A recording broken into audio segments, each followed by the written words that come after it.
ભાવનગર શહેરના વાઘાવાડી રોડ ઉપર આવેલા બાલમંદિર ખાતે એક શિબિરનું આયોજન કરવામાં આવ્યું હતું।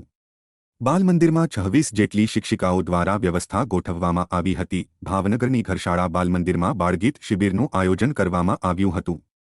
અધ્યાપન મંદિરના 246 જેટલા વિદ્યાર્થીઓએ આ શિબિરમાં ભાગ લીધો હતો।